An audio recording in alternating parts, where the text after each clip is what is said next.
स्वागत है सभी का exams with MS YouTube channel पर। आज के इस वीडियो में पूरा प्रोसेस बताएंगे विद प्रूफ विद डॉक्यूमेंट की स्क्रूटनी आपको कैसे करनी है, कब करनी है। तो दोस्तों, जैसा कि हम जानते हैं कि अगर आपको लगता है कि आपकी कॉपी गलत तरीके से चेक की गई है और आपको उम्मीद से बहुत ज़्यादा कम नंबर मिले हैं, या फिर आपने प्रैक्टिकल दिया था कोई और आप उसमें एब्सेंट हो चुके हो, एब्सेंट दिखा रहा है, या आपने कोई पेपर दिया था उसमें एब्सेंट दिखा रहा है, तो आप अपनी उन सब्जेक्ट्स की स्क्रूटनी करा सकते हो। एक पेपर की स्क्रूटनी के 500 रुपये फीस होगी, यानी कि एक पेपर भरोगे तो 500 का खर्चा, 2 पेपर का भरोगे तो 1000 का, 3 पेपर का भरोगे तो 1500 रुपये का आपका टोटल खर्चा आएगा। तो यहाँ पर देखो, एक बच्चा है यहाँ पर प्रियोश नाम का, यहाँ पर इसकी मार्क डिटेल देखोगे, नंबर की डिटेल। तो दोस्तों, इंग्लिश में ये बच्चा फेल है, 27 नंबर आए हैं। फिजिक्स में भी फेल है क्योंकि ये प्रैक्टिकल में एब्सेंट है, थ्योरी में काफ़ी अच्छे नंबर है। और इसके बाद यहाँ पर केमिस्ट्री की थ्योरी में फेल है, प्रैक्टिकल में अच्छे नंबर है। तो टोटल 3 सब्जेक्ट में फेल है। तो अब ये कंपार्टमेंट का एग्जाम तो भर नहीं सकता, क्योंकि कंपार्टमेंट का एग्जाम वही भरेंगे जो केवल एक सब्जेक्ट में फेल है, और वो एक सब्जेक्ट की कंपार्टमेंटल एग्जाम देकर पास हो जाएंगे। ठीक है, कंपार्टमेंट के फॉर्म दोस्तों 5 मई के आसपास आएंगे, वो एक अलग टॉपिक है, उस पर अलग वीडियो आएगा।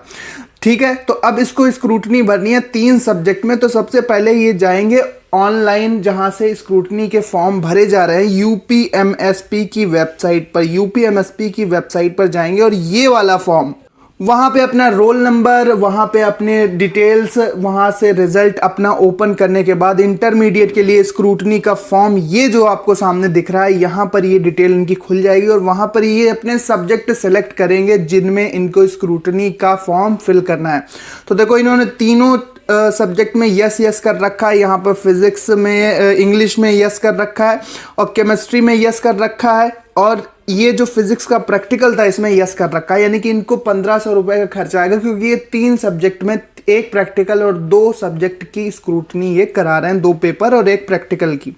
तो यहाँ पर देखो, यहाँ पर अब ये संनिरीक्षा शुल्क कितना आया, 1500 रुपये आया। अब ये जाएंगे, ये फॉर्म तो इन्होंने भर लिया है, अब ये जाएंगे बैंक, और बैंक से अपना बनाएंगे चालान। बैंक की किसी भी शाखा में आपको नहीं जाना है, केवल एसबीआई की शाखा में जाना है। इधर उधर की बैंक की शाखा में आपका जो स्क्रूटनी का शुल्क है वो नहीं जमा होगा।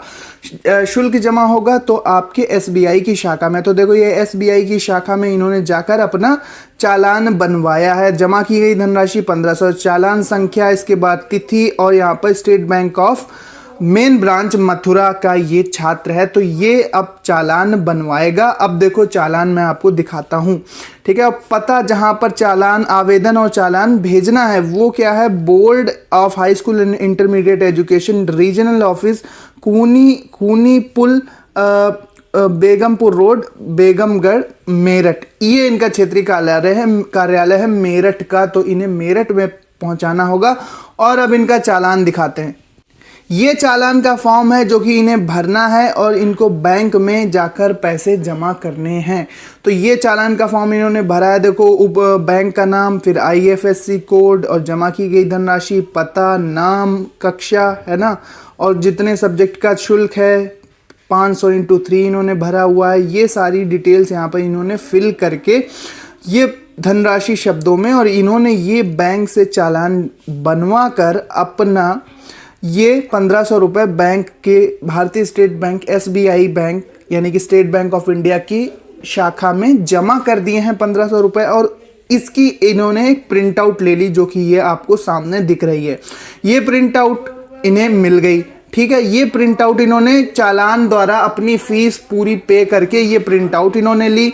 इसके बाद जो बैंक का फॉर्म था, जो ये इनके स्क्रूटनी का फॉर्म था, ये इन्होंने एक बंद लिफाफे में इनको करना है, और अपने मार्कशीट की फोटोकॉपी भी इनमें डाल दें तो डाल दें, नहीं डालें तो ये फॉर्म और ये चालान इन्हें एक बंद लिफाफे में अपने क्षेत्रीय कार्यालय में।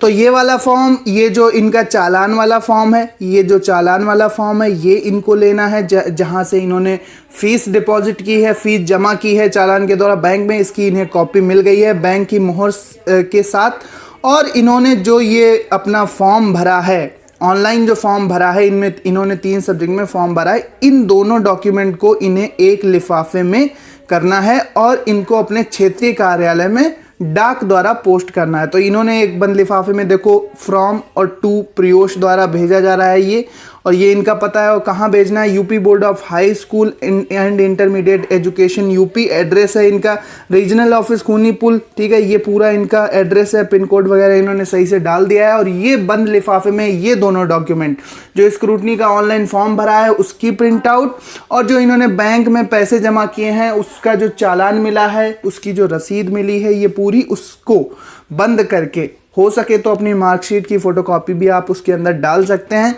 ये 2 या 3 डॉक्यूमेंट आपको बंद लिफाफे में करके डाकघर जाना है, वहां से आपको इस पते पर आपको रजिस्ट्री कर देनी है। और आपका 19 मई से पहले ये रजिस्ट्री हो जानी चाहिए। 19 मई तक आपके क्षेत्रीय कार्यालय में ये रजिस्ट्री पहुंच जाएगी और आपके स्क्रूटनी की प्रक्रिया संपन्न हो जाएगी, आपकी कॉपी रीचेक हो जाएगी। डाकघर से आपको इस तरह की एक रसीद मिलेगी, यानी कि आपका जो रजिस्ट्री है वो आपके क्षेत्रीय कार्यालय को पोस्ट कर दी गई है और वो समय से पहले आपकी रजिस्ट्री पहुंच जाएगी। सो ये पूरा प्रोसेस था स्क्रूटनी का। उम्मीद करते हैं आपको ये पूरा प्रोसेस समझ में आया होगा और आप इस तरह से अपनी स्क्रूटनी करा सकते हैं, एक या फिर एक से अधिक सब्जेक्ट में, अगर आपको लगता है कि आपकी कॉपी गलत चेक हुई। कंपार्टमेंट का जो फॉर्म है वो जल्दी 5 मई के आसपास आएंगे। उसमें जो बच्चे फेल हैं, मैंने एक वीडियो बनाया है कि कौन डाल सकता है कौन नहीं डाल सकता है, उसमें जो बच्चे फेल हैं वो अपना एक सब्जेक्ट में फेल हैं वो अपना कंपार्टमेंट का एग्जाम भरेंगे। फॉर्म उसके जल्दी आने वाले हैं, जैसे ही आएंगे तुरंत अपडेट किया जाएगा। अगर 2 सब्जेक्ट में एक सब्जेक्ट में कोई फेल है तो उसमें कंपार्टमेंट डाल दे, और एक सब्जेक्ट में अगर कम नंबर है तो उसमें स्क्रूटनी का फॉर्म भी एक साथ डाल सकते हैं। स्क्रूटनी और कंपार्टमेंट एग्जाम का फॉर्म दोनों एक साथ डाल सकते हैं। यही काम आप अगर 3 सब्जेक्ट में हो फेल तो 2 सब्जेक्ट में स्क्रूटनी डाल दो। अगर स्क्रूटनी के बाद पास होते हो तो एक सब्जेक्ट में आप फेल रह जाओगे, तब आप उसका कंपार्टमेंट एग्जाम भी डाल पाओगे। उम्मीद करते हैं सारी बातें समझ में आ गई होंगी और आप इस तरह से पूरे अपने स्क्रूटनी का फॉर्म भर सकते हैं। थैंक्स फॉर वॉचिंग, मिलते हैं अपने नेक्स्ट वीडियो में। वीडियो देखने के लिए धन्यवाद। कमेंट ज़रूर कर देना, जो भी आपकी क्वेश्चन हो कमेंट बॉक्स में ज़रूर बताना, और चैनल को ज़रूर सब्सक्राइब करो।